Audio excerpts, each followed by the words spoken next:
ಎಲ್ಲಾ ಹಾನಿಯಿಂದ ಕೂದಲನ್ನು ರಕ್ಷಿಸುತ್ತೆ. ಬರೀ Amrit noni reach root premium hair oil. Sir, ಇತ್ತೀಚೆಗೆ ರೇಣುಕಾ ಸ್ವಾಮಿ ಅಂತಕ್ಕಂಥ ಒಬ್ಬ ವ್ಯಕ್ತಿಯ ಕಿಡ್ನಾಪ್ ಅಂಡ್ ಮರ್ಡರ್ ಆಗುತ್ತೆ. ಸೊ ಆಮೇಲೆ ಸಾಕ್ಷಿನಾಶ ಪ್ರಕರಣ ಕೂಡ ಆಗುತ್ತೆ. ಅದರಲ್ಲಿ ಸುಮಾರು ಒಂದು 17-18 ಜನನ ಅರೆಸ್ಟ್ ಕೂಡ ಮಾಡ್ತಾರೆ. ಅದು ಕನ್ನಡ ಚಿತ್ರರಂಗಕ್ಕೆ ಒಂದು ಕಪ್ಪು ಚುಕ್ಕಿ ಆಗಿದೆ. ಇವಾಗ ಎಲ್ಲೆಡೆ ಅದರ ಬಗ್ಗೆನೇ ಚರ್ಚೆಗಳಾಗ್ತಿದೆ. ಸೊ ದರ್ಶನ್ ಅವರು ಕೂಡ ಅರೆಸ್ಟ್ ಆಗಿರ್ತಕ್ಕಂಥದ್ದು, ಅವರು ಕೂಡ ಕಾನೂನಿನ ಬಲೆಯಲ್ಲಿ ಸಿಲ್ಕೊಂಡಿರ್ತಕ್ಕಂಥದ್ರ ಬಗ್ಗೆ ಏನ್ ಹೇಳ್ತೀರಾ ಸರ್? ಕಾನೂನಿನ ಬಲೆ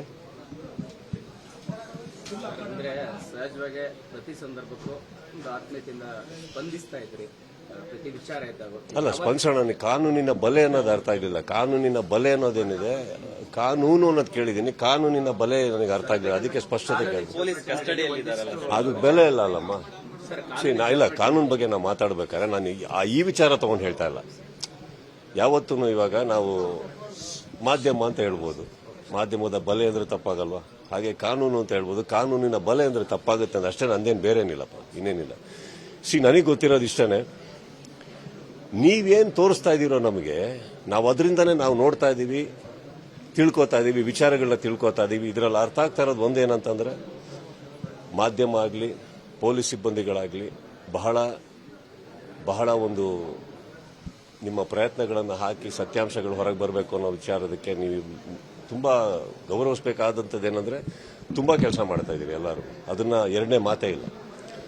ಇದಕ್ಕಿಂತ ಹೆಚ್ಚಾಗಿ ನನಗೆ ಗೊತ್ತಿರೋ ಹಾಗೆ ಇತ್ತೀಚಿನ ನಿಮ್ಮ ನ್ಯೂಸಲ್ಲಿ ನೋಡಿದ್ ನಾವು ಸಿಎಂ ಅವರೇ ಹಠ ಹಿಡಿದು ಕೂತಿದ್ದಾರೆ ಇದಕ್ಕೆ ಅಂತ ಅಂದಮೇಲೆ, ನನ್ನ ಪ್ರಕಾರ ಸರ್, ನಮ್ಮ ಕರ್ನಾಟಕದ ಒಂದು ದೊಡ್ಡ ಸ್ಥಾನದಲ್ಲಿರುವಂತಹ ಒಬ್ಬರು ಮುಖ್ಯಮಂತ್ರಿಗಳು, ಮಾಧ್ಯಮದವರು, ಪೊಲೀಸ್ ಸಿಬ್ಬಂದಿಗಳು ಕರೆಕ್ಟಾಗಿ ಕೆಲಸ ಮಾಡ್ತಾ ಇದ್ದೀರಾ ಅಂದಾಗ ನನಗೆ ಬೇಕಾಗಿರೋದೊಬ್ಬ ಕಾಮನ್ ಮ್ಯಾನ್ ಆಗಿಸಿ. ಇವಾಗ ಕಲಾವಿದರ ಹೆಸರಾಗಿ ಇನ್ನೊಬ್ಬರ ಹೆಸರು ಬರಲ್ಲ ಸರ್ ಇಲ್ಲಿ.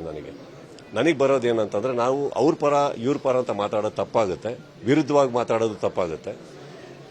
ಆ ಫ್ಯಾಮಿಲಿಗೆ ನ್ಯಾಯ ಸಿಗಬೇಕು ಸರ್, ಆ ಹೆಣ್ಮಗುಗೆ ನ್ಯಾಯ ಸಿಗಬೇಕು. ಎಲ್ಲೋ ಪಾಪ ಓಡಾಡಿಕೊಂಡು ಆ ರಸ್ತೆಯಲ್ಲಿ ಆ ಥರ ಬಿದ್ದಿದ್ರಲ್ಲ, ಭಾಳ ಬದುಕಬೇಕಾದ ರೇಣುಕಾ ಸ್ವಾಮಿ ಅವರು, ಅವ್ರಿಗೆ ನ್ಯಾಯ ಸಿಗಬೇಕು. ಹುಟ್ಟಬೇಕಾಗಿರೋ ಆ ಮಗುಗೆ ನ್ಯಾಯ ಸಿಗಬೇಕು. ಎಲ್ಲದಕ್ಕಿಂತ ಹೆಚ್ಚಾಗಿ ನ್ಯಾಯದ ಮೇಲೆ ಎಲ್ಲರಿಗೂ ಒಂದು ನಂಬಿಕೆ ಹುಟ್ಟಬೇಕು. ಅಂದಮೇಲೆ ಇದಕ್ಕೆ ಒಂದು ಒಳ್ಳೆ ನ್ಯಾಯ ಆಗಬೇಕು. ಇಷ್ಟು ಹೇಳಬಲ್ಲೆ ಹೊರತು ನಮಗೆ ನೀವು ತೋರಿಸಿರೋದು ನಮ್ಗೆ ಹೊರತು ಏನು ನಾವು ನೋಡ್ತೀವಿ. ಆಕ್ಚುಲಿ ಪ್ರತಿಯೊಂದು ನಮಗೇನು ವಿಚಾರ ಗೊತ್ತಿದೆಯೋ, ನಾವೇನು ಸ್ಟೇಷನ್ ಒಳಗಿಲ್ಲ, ನಾವೇನು ಯಾವ ಸ್ಥಳದಲ್ಲೂ ಇಲ್ಲ. ನೀವೇನು ತೋರಿಸ್ತಾ ಇದ್ದೀರಿ ಅದನ್ನು ನೋಡ್ತಾ ಇದ್ದೀವಿ ನಾವು. ಬಹಳ ಸ್ಪಷ್ಟತೆಯಲ್ಲಿ ಹೇಳ್ತಾ ಇದ್ದೀರಿ. Of course sir, everybody's heart goes out to that family and not only that family.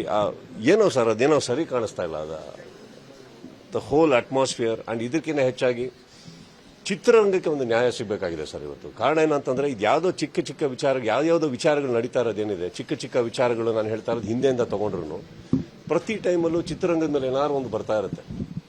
ಜನ ಬರಲಿಲ್ಲ ಅಂದ್ರೆ ಚಿತ್ರರಂಗ, ಸಿನಿಮಾ ಚೆನ್ನಾಗಿಲ್ಲ ಅಂದ್ರೆ ಚಿತ್ರರಂಗ. ಅದಕ್ಕೆ ಎಲ್ಲಾದ್ರೂ ಇವಾಗ ನಡೀತಾ ಇರೋ ಸಿಚುವೇಶನ್ ನೋಡಕ್ ಹೋದ್ರೆ ಐ ಥಿಂಕ್ ಚಿತ್ರರಂಗಕ್ಕೆ ಒಂದು ಕ್ಲೀನ್ ಚಿಟ್ ಬೇಕಾಗಿದೆ ಇವತ್ತು. ಕಲಾವಿದರು ಪ್ರತಿಯೊಬ್ಬರು ಇಲ್ಲಿ ತುಂಬಾ ಜನ ಇದ್ದಾರೆ. ಚಿತ್ರರಂಗ ಅಂದ್ರೆ ಒಬ್ಬರಿಬ್ಬರಿಂದ ಅಲ್ಲ.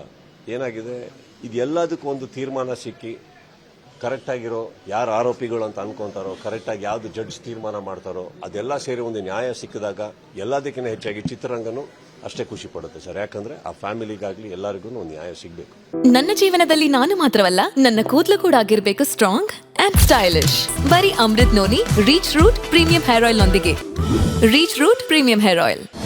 ಅನುಕ್ಷಣದ ಸುದ್ದಿಗಳಿಗಾಗಿ Vistara news YouTube channel subscribe ಮಾಡಿ. ಹೊಸ ಸುದ್ದಿಗಳ ನೋಟಿಫಿಕೇಶನ್ಗಾಗಿ ಬೆಲ್ ಐಕಾನ್ ಕ್ಲಿಕ್ ಮಾಡಿ. ಲೇಟೆಸ್ಟ್ ಅಪ್ಡೇಟ್ಸ್ಗಾಗಿ www.vistaranews.com ವೆಬ್ಸೈಟ್ಗೆ ವಿಸಿಟ್ ಮಾಡಿ. ಅಂಗೈಯಲ್ಲೇ ಜಗತ್ತಿನ ಸುದ್ದಿ ತಿಳಿಯಲು Vistara news Kannada app download ಮಾಡಿ.